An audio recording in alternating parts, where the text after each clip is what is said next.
Hello everyone. तो board पे लिखा हुआ देख के आप समझ गए होंगे कि आज मैं स्टॉक मार्केट फॉर बिगिनर्स ये टॉपिक लेकर के आया हूँ।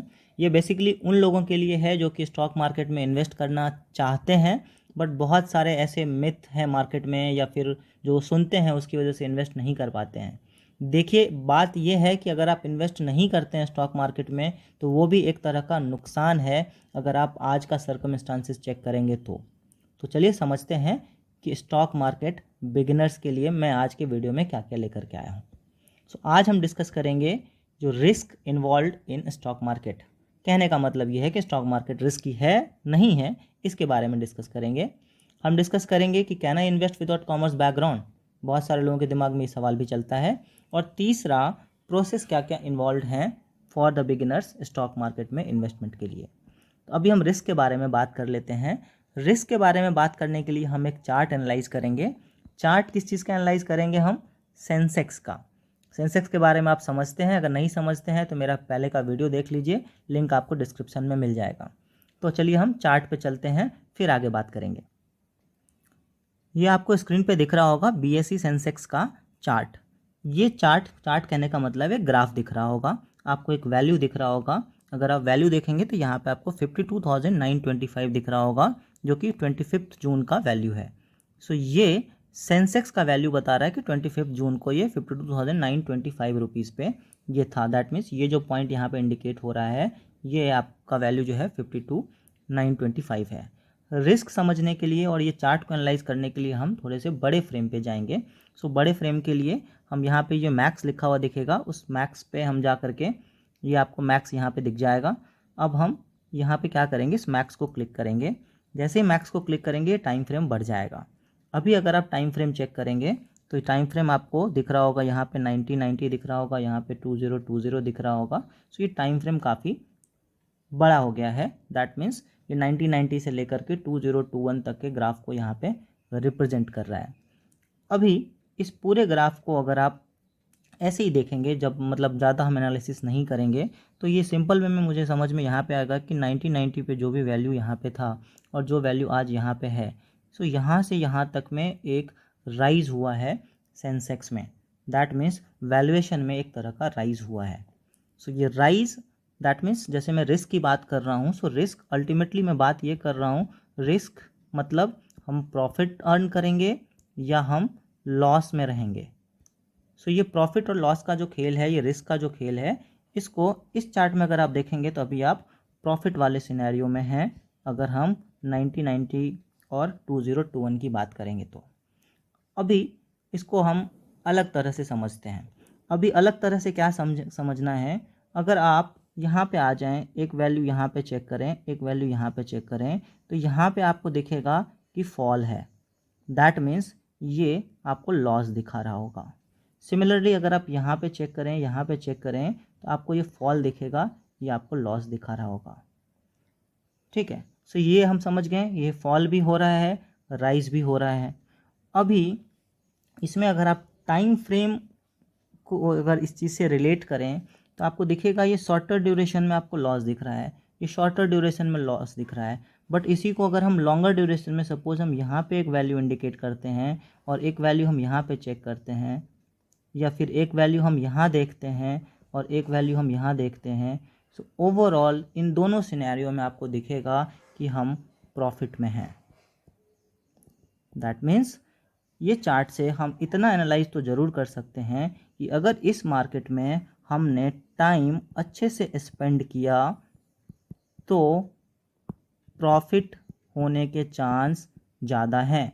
दैट मीन्स टाइम स्पेंड अगर ज़्यादा कर रहे हैं हम तो रिस्क कम है। ठीक है, इतना समझ लिए। अब हम फिर से पीछे अपने सेशन पे चलते हैं और इसको एनालाइज करते हैं। तो अभी आपने चार्ट देख लिया। अब अगर सपोज आप मेरे से ये क्वेश्चन पूछेंगे कि स्टॉक मार्केट में इन्वेस्ट करना रिस्की है या नहीं है, मैं भी कहूँगा यस, स्टॉक मार्केट में इन्वेस्ट करना रिस्की है। इसमें कोई डाउट नहीं है कि स्टॉक मार्केट रिस्की नहीं है। अगर रिस्क नहीं होता तो रिटर्न ज़्यादा नहीं होता। रिस्क और रिटर्न का रिलेशन आप मेरे पुराने पीछे के जितने वीडियोस देखेंगे, जहाँ जहाँ मैंने रिस्क और रिटर्न के बारे में बात करी है, आपको समझ में आ जाएगा कि जैसे जैसे आपको रिटर्न ज़्यादा चाहिए, आपको ज़्यादा रिस्क लेना होगा। तो यस, स्टॉक मार्केट रिस्की है बट वो रिस्क कब है, अगर हम टाइम ड्यूरेशन छोटे में देखते हैं, अगर हम टाइम फ्रेम को बड़ा करते हैं तो रिस्क मेरा कम हो जाता है। ये एक तरह का लॉजिक है, और भी अलग तरह के लॉजिक हो सकते हैं। चलिए उस लॉजिक को हम कुछ थोड़े से इंटरेस्टिंग वे में समझते हैं। आपसे एक सवाल पूछता हूँ, which company do you prefer for your house painting? आपको अपने घर में पेंट कराना है, आप कौन सा कंपनी का पेंट प्रीफर करोगे? या दूसरे वे में अगर मैं आपको पूछूं, जो आपके हिसाब से मोस्ट रिलायबल कंपनी इंडिया में कौन है? या फिर तीसरा अगर आप क्वेश्चन ले लो, जो most popular footwear brand India में कौन है? ये सारे क्वेश्चन आपके लाइफ से रिलेटेड है, इसलिए मैं पूछ रहा हूँ। अगर बाइक के बारे में बात करें तो कितने लोग बुलेट को पसंद करते हैं? तो ये सवाल मैं क्यों पूछ रहा हूँ, ये हम आगे देखते हैं, तो रिस्क को हम और बेटर वे में समझ पाएंगे कि स्टॉक मार्केट में इन्वेस्ट करना चाहिए नहीं करना चाहिए। ठीक है, तो अभी आपसे मैंने एक सवाल पूछा था, which company do you prefer for house painting? अब बहुत सारे कंपनीज होंगे, मेरे दिमाग में अगर मेरे पूछा जाए तो मेरे दिमाग में आता है एशियन पेंट्स। मैं एशियन पेंट्स के पेंट कराऊंगा। ठीक है, सो एशियन पेंट्स मतलब ये बहुत सारे लोग, ये बहुत पॉपुलर ब्रांड हो गया, बहुत सारे लोगों के दिमाग में भी आएगा कि एशियन पेंट्स काफ़ी अच्छा है, दैट मीन्स ये अपने सेक्टर में बहुत अच्छी कंपनी है। अब इसका चार्ट मैंने यहाँ पे पेस्ट कर रखा है। अब ये चार्ट अगर आप देखोगे तो यहाँ भी आपको, जैसे हमने सेंसेक्स का चार्ट देखा, तो सेंसेक्स आपको कोई एक कंपनी के बारे में तो नहीं बता रहा था। अब हम इस कंपनी को देखते हैं तो हमें समझ में आ जाएगा। अब इस कंपनी को अगर आप देखोगे तो कहीं ना कहीं, सपोज मैं आ जाता हूँ यहाँ पे, आपको अगर 500 दिख रहा है तो ये 500 का ग्राफ सपोज यहाँ पे इंटरसेक्ट कर रहा है, दैट मीन्स यहाँ पे शेयर का प्राइस था 500 रुपये। सिमिलर वे में अगर मैं यहाँ पे 3000 देखता हूँ तो ये यहाँ पे इसका वैल्यू है 3000 रुपीज़। ये ओवरऑल अगर आप देखोगे तो ये बीच में कहीं ना कहीं आ रहा होगा 2013 के आसपास समथिंग, जो भी है, मतलब मैं एग्जैक्ट कैलकुलेशन पे नहीं जा रहा हूँ, बस आपको रिस्क बताना चाह रहा हूँ। तो ये 5000 रुपीज़ हैज़ बिकम 3000 रुपीज़। ये सब एग्जाम्पल लेकर के मैं चल रहा हूँ, एग्जैक्ट फिगर्स आप अगर चाहेंगे तो आप लाइव चार्ट में जा करके चेक कर सकते हैं। सो दैट मीन्स अगर ये टाइम ड्यूरेशन अगर मैं देखूंगा, टाइम फ्रेम अगर लंबा है, तो ये स्टॉक में जिसने भी इन्वेस्ट किया होगा वो गेन में होगा। सो दैट मीन्स गेन कितना होगा? So almost 6 times. ठीक है, सो ये एक टाइम फ्रेम का फ़ायदा है अगर आपने यहाँ पे इन्वेस्ट किया होगा तो। सेकंड, अगर दूसरे एंगल में मैं अगर देखूँ, अगर टाइम फ्रेम को फिर यहाँ पे मैं छोटा कर दूँ, तो ये एक टाइम फ्रेम अगर मैं ले लूँ, किसी ने इस टाइम फ्रेम पे अगर इन्वेस्ट किया होगा, यहाँ पे अगर इन्वेस्ट किया होगा और यहाँ पे अपना वो वैल्यूएशन अगर चेक कर रहा होगा, तो उसको क्या दिखेगा? लॉस। दैट मीन्स वो क्या बोलेगा? स्टॉक मार्केट काफ़ी रिस्की है, मेरा पैसा लॉस में चला गया। बट जो लॉन्ग टर्म इन्वेस्टर हैं उनको अगर आप पूछोगे तो वो क्या बोलेगा? नहीं, यहाँ पे तो कोई भी रिस्क नहीं है, हो सकता है मोमेंटरली मेरा पैसा कम हुआ होगा, हो सकता है मोमेंटली मुझे लॉस मिला होगा, बट अगर मैं लॉन्गर ड्यूरेशन में इन्वेस्टेड हूँ तो मुझे प्रॉफिट होगा। सिमिलरली मैंने आपसे दूसरा सवाल पूछा था, जो मोस्ट रिलायबल कंपनी कौन है इंडिया में? आपके हिसाब से जो भी रहे, मेरे हिसाब से मेरे दिमाग में आया रिलायंस। मोस्ट आप लोगों के दिमाग में भी आया होगा कि रिलायंस सबसे रिलायबल कंपनी इंडिया में, हर सेक्टर में अगर देखेंगे तो रिलायंस लीड कर रहा है। यहाँ भी अगर आप देखेंगे तो आपको दिखेगा, यहाँ पे आपको समझना और भी आसान होगा कि मार्केट का फ्लक्चुएशन अगर आप देखिए, यहाँ से राइज पे गया फिर लो पे आया, फिर ये बीच में काफ़ी टाइम तक राइज नहीं कर रहा है, फिर ये राइज पे गया फिर लो पे आया, फिर राइज पे गया फिर लो पे आया। बट आज के डेट में अगर मैं यहाँ पे इन्वेस्ट किया होता और मैं यहाँ पे चेक करूँगा या यहाँ पे चेक करूँगा तो मैं प्रॉफिट में रहूँगा।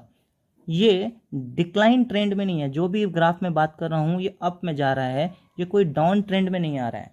सो अप में जा रहा है, दैट मीन्स मेरे पैसे का वैल्यू बढ़ रहा है, मैं प्रॉफिट में जा रहा हूँ। सो प्रॉफिट में जा रहा हूँ, दैट मीन्स रिस्क जो है मेरा क्या है? कम है। क्यों कम है? क्योंकि मैंने टाइम ज़्यादा स्पेंड किया मार्केट में। अगर मैं इसी को शॉर्टर में देखूंगा, किसी ने इस पॉइंट पे इन्वेस्ट किया और यहाँ पे जा कर के वो वैल्यू चेक कर रहा होगा अपना, या यहाँ पे वो एग्जिट किया होगा, तो उसको लॉस हुआ होगा। इसके लिए मार्केट काफ़ी रिस्की है। So same shares, same company, same time का अगर सेम टाइम नहीं, अगर इन्वेस्टर अगर सेम हो, टाइम फ्रेम अगर बदल जाए तो रिस्क बदल जाते हैं। तीसरा, इसी तरह से मैं आगे आपको अगर पूछा था मैंने एक क्वेश्चन जो आपको फुटवेयर का, आप बाटा का एग्जांपल ले लें, आप यहाँ भी अगर लॉन्गर ड्यूरेशन में अगर आप चेक करेंगे, किसी ने इस पॉइंट पे इन्वेस्ट किया होगा और आज अगर वैल्यू चेक कर रहा होगा, there is a rise. Similar way में मैंने आपसे बाइक का सवाल पूछा था, अगर आप बाइक मतलब बुलेट बनाने वाली कंपनी कौन है? तो आइशर मोटर बनाती है। अगर आइशर मोटर का आप देखोगे, इसने काफ़ी सालों में काफ़ी अच्छा रिटर्न दिया, नहीं दिया, फिर आपको बूम दिखेगा यहाँ पे, फिर यहाँ पर आपको लॉस दिखेगा, फिर यहाँ पे आपको राइज दिखेगा। बट अगर ओवरऑल कोई यहाँ से लेकर के यहाँ पे चेक करेगा तो उसको प्रॉफिट दिखेगा। अभी ये टाइम फ्रेम में लॉस है, ठीक है। सो बट अगर वो मार्केट में बना रहेगा तो आपको क्या लगता है कि ये इस फिगर को क्रॉस नहीं करेगा? मार्केट ये 100% क्रॉस करेगा। कोई भी कंपनी अगर अच्छा परफॉर्म कर रही है मार्केट में, अगर उसके प्रोडक्ट काफ़ी सेल हो रहे हैं, उसका ग्रोथ होना फिक्स है। अगर वो कंपनी अच्छा परफॉर्म नहीं करेगी तो डिक्लाइन आएगा। अब ये सारा कुछ मैं आपको बता रहा हूँ, अच्छा अच्छा अच्छा, ऐसा कुछ है कि मार्केट में सारा अच्छा ही होता है? नहीं। अगर रिस्क को समझना है तो दोनों पार्ट को समझना ज़रूरी है। चलिए हम आगे एक कंपनी को देखते हैं। अगर आपसे पूछा जाए जो आपका फेवरेट एयरलाइन कौन था, बिकॉज ये था ही वर्ड यूज़ करना होगा, तो बहुत सारे लोगों के दिमाग में जेट एयरवेज़ भी आ सकता है। बहुत सारे एयरलाइन हैं बट मैंने जेट एयरवेज़ का एग्जांपल लिया। अगर आप जेट एयरवेज़ को अगर आप एनालाइज करने के लिए बैठोगे तो आपको जो वैल्यू यहाँ दिखेगा और जो वैल्यू यहाँ दिखेगा, आपको ये कंप्लीट डिक्लाइन में दिखेगा, दैट मीन्स लॉस। यही चीज़ है जो कि स्टॉक मार्केट को रिस्की बनाता है। सिमिलर वे में अगर आप आगे आ जाएं और अगर आपसे कोई पूछे आपने इस कंपनी का नाम सुना है, 100% सुना होगा आपने, रिलायंस कम्युनिकेशन का। अगर आप रिलायंस कम्युनिकेशन का शेयर प्राइस चेक करेंगे तो आपको क्या मिलेगा? लॉस। सो शेयर मार्केट में सब कुछ गुडी गुडी नहीं है कि हाँ मैंने इन्वेस्ट कर दिया और मुझे प्रॉफिट होना ही है। ऐसा रहता तो फिर रिस्क की बात ही नहीं करते हम।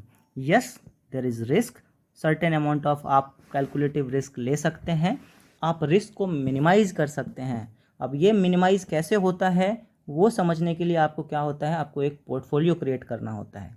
पोर्टफोलियो कहने का मतलब ये है, आप किसी एक कंपनी में अगर आप इन्वेस्ट करेंगे तो उस एक कंपनी के आपके परफॉर्मेंस से आपका प्रॉफिट लॉस डिसाइड होगा।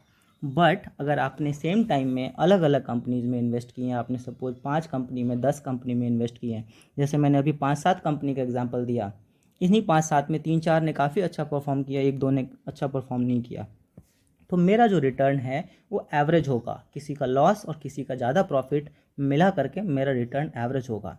और हमारा कंसर्न क्या है, जो ट्रेडिशनल इन्वेस्टमेंट है उससे ज़्यादा रिटर्न आना चाहिए। दैट मीन्स ट्रेडिशनल इन्वेस्टमेंट में हम कितना अर्न कर पाते हैं? 4, 5, 6, 7, 8%, 9%। हमारा एक्सपेक्टेशन है शेयर मार्केट से हमेशा ऐसा नहीं होना चाहिए कि मुझे 30%, 40%, 60% अर्न करना है। यस, देयर शुड बी, आपका एक्सपेक्टेशन तो एक मिनिमम होना ही चाहिए, 15%, 18%, 20%। इस एक्सपेक्टेशन पे अगर आप इन्वेस्ट करते हैं, आप अच्छे कंपनी चूज़ करके इन्वेस्ट करते हैं, अपना पोर्टफोलियो बना के इन्वेस्ट करते हैं, तो आप रिस्क मिनिमाइज़ कर सकते हैं, आप रिटर्न अच्छा खासा अर्न कर सकते हैं स्टॉक मार्केट में। होप रिस्क के बारे में आपको इन एग्जाम्पल से समझ में आया होगा। चलिए अब समझते हैं आज का दूसरा topic, can I invest without commerce background. ये सवाल भी बहुत के दिमाग में आता है। बहुत लोग ये सोचते हैं कि मैं फिनेंस बैकग्राउंड से नहीं हूँ, मैं कॉमर्स बैकग्राउंड से नहीं हूँ, तो क्या मैं स्टॉक मार्केट, शेयर मार्केट में इन्वेस्ट कर सकता हूँ, कर सकती हूँ? तो जी आप कर सकते हैं। इसका जवाब है यस, आप कर सकते हैं। आप किसी भी बैकग्राउंड से बिलोंग करते हैं, आप इन्वेस्ट कर सकते हैं। एक बहुत ही अच्छा सा स्टोरी है, मैं सुनाता हूँ। ये बहुत ही पॉपुलर स्टोरी है, आपको कहीं ना कहीं सुनने में पहले भी आई होगी, फिर भी मैं सुनाता हूँ। ये ऐसा है कि एक बार ये स्टडी हुआ कि बहुत सारे बच्चों को बिठाया गया और बहुत सारे फिनेंशियल एक्सपर्ट्स को बिठाए गए और उन दोनों टीम को बोला गया कि आप स्टॉक चूज़ कीजिए। वो स्टडी ऐसा था कि एक पर्टिकुलर टाइम फ्रेम के बाद ये देखना था कि किन का चुना हुआ स्टॉक अच्छा परफॉर्म करता है। और जब वो स्टडी कंप्लीट हुआ तो ये पता चला कि जो बच्चों ने स्टॉक सेलेक्ट किया था उसने ज़्यादा अच्छा परफॉर्म किया कंपेयर टू फिनेंशियल एक्सपर्ट। तो ये इसलिए हुआ था क्योंकि बच्चों ने जो स्टॉक सेलेक्ट किया वो उन स्टॉक को सेलेक्ट किया जो उन्होंने यूज़ किया था या जिससे वो फैमिलियर थे, जिसका नाम उन्होंने सुना था। जैसे वो चॉकलेट खाते हैं तो उनको कैडबरी पता था, उन्होंने कैडबरी के स्टॉक सेलेक्ट किए, उन्होंने बारबी के स्टॉक सेलेक्ट किए, उन्होंने डिज्नी के स्टॉक सेलेक्ट किए। फिनेंशियल एक्सपर्ट ने भी बहुत सारे कैलकुलेशन वगैरह सब लगा करके स्टॉक सेलेक्ट किए। बट ओवरऑल देखा गया तो बच्चों के स्टॉक ने अच्छा परफॉर्म किया, बिकॉज जो उन्होंने स्टॉक सेलेक्ट किए थे वो फंडामेंटली काफ़ी स्ट्रॉन्ग थे। और फंडामेंटली स्टॉक कंपनी का जो लॉन्ग टर्म परफॉर्मेंस है वो काफ़ी अच्छा रहता है। टेक्निकली जो आप स्टॉक चूज़ करते हो वो आपको शॉर्टर ड्यूरेशन में आपको हेल्प करता है या फिर स्टॉक चूज़ करने में भी हेल्प करता है, बट कहीं ना कहीं उस टेक्निकल कैलकुलेशन में कुछ ना कुछ इधर उधर हो सकता है। सो स्टॉक को अच्छे से अगर परफॉर्म करना है, अच्छे से अगर समझना है, तो अगर हमने फंडामेंटल समझ लिया और टेक्निकल समझ लिया, दोनों समझ लिया, तो हम अच्छे से स्टॉक में इन्वेस्ट कर सकते हैं। और इसके लिए कॉमर्स बैकग्राउंड का होना कोई ज़रूरी नहीं है। तो आपको दो तरह का एनालिसिस समझना है, एक फंडामेंटल एनालिसिस जो कि आपको उसके बैलेंस शीट स्टडी के हिसाब से पता चलता है, उसके प्रॉफिट एंड लॉस स्टेटमेंट से पता चलता है, और दूसरा टेक्निकल एनालिसिस जो कि पास्ट ट्रेंड को देखने के बाद, बहुत सारे चार्ट को समझने के बाद, बहुत सारे कॉम्प्लेक्स फार्मूला समझने के बाद हम एक डेरिवेशन पे पहुंचते हैं और हम एनालाइज करके ये डिसाइड करते हैं कि हमें स्टॉक में कब एंटर करना चाहिए, कब एग्जिट करना चाहिए। अगर ये दोनों कॉम्बिनेशन सही बैठ रहा है और हम बिठा सकते हैं, ये कोई बहुत मुश्किल काम नहीं है। आप किसी भी बैकग्राउंड से हैं, आप ये सीख सकते हैं फंडामेंटल एनालिसिस क्या होता है, टेक्निकल एनालिसिस क्या होता है, और आप स्टॉक मार्केट में इन्वेस्ट कर सकते हैं। तो घबराइए मत, किसी भी बैकग्राउंड से हैं आप बने रहिए मेरे चैनल पे, आप सब्सक्राइब कीजिए मेरा चैनल। मैं इन टॉपिक्स को भी धीरे धीरे कवर करूँगा और ये आपके लिए बेनिफिशियल होगा। चलिए आगे बढ़ते हैं।